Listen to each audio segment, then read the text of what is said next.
আসসালামু আলাইকুম। আরেকটি নতুন ভিডিওতে আপনাদের স্বাগতম। আশা করি সবাই আল্লাহর অশেষ রহমতে ভালো আছেন।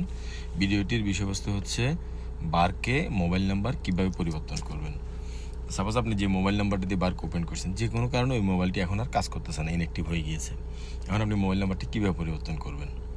এখন আপনি বার্ক অ্যাপসটি ওপেন করলেন। যদি আপনার লগ ইন করা থাকে তাহলে আপনি রেমিটেন্স করতে পারতেছেন না বা কোনো ট্রানজ্যাকশন করতে পারতেছেন না।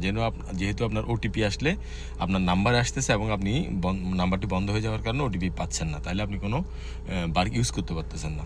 তাহলে এখন নাম্বারটি কীভাবে চেঞ্জ করবেন? চেঞ্জ করতে হলে আপনি বার্ক অ্যাপ্লিকেশনটি ওপেন করলেন। ওপেন করলে দেখবেন একদম উপরে বাম পাশে আপনার যে নাম লেখা আছে, নামের পাশে বার্কের একটা লোগো থাকে এবং সেটিংসের মতো আসে। জাস্ট ওটাতে ক্লিক করবেন। করলে একদম নিচে দেখবেন আপনি লগ আউট একটা অপশন আছে। লগ আউটে আপনি ক্লিক করলে আপনার বার্ক থেকে কী হয়ে যাবে? লগ আউট হয়ে যাবে। এরপর আপনি বার্ক অ্যাপসটি যখন আবার ওপেন করবেন, প্রথমে আপনার মোবাইল নাম্বার চাইবে। তো যে মোবাইল নাম্বারটি নতুন, আপনার যে মোবাইল নাম্বারটি নিয়েছেন ওই নাম্বারটি ওইখানে দিবেন। দেওয়ার পরে যখন আপনি কন্টিনিউ করবেন, আরেকটা কথা বলে রাখি, ওই মোবাইল নাম্বারটি কিন্তু আপনার ইকামার আন্ডারে হতে হবে, তা নাহলে কিন্তু হবে না।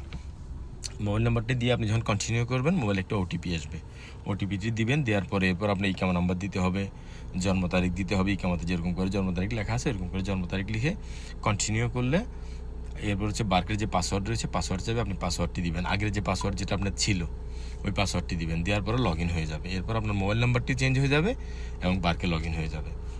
সিম্পল, জাস্ট দু একটা স্টেপস ফলো করে ইনশাল্লাহ আপনারা চেঞ্জ করে ফেলতে পারবেন। ভিডিওটি ভালো লাগলে শেয়ার করে অন্যবাদের দেখার সুযোগ করে দিবেন।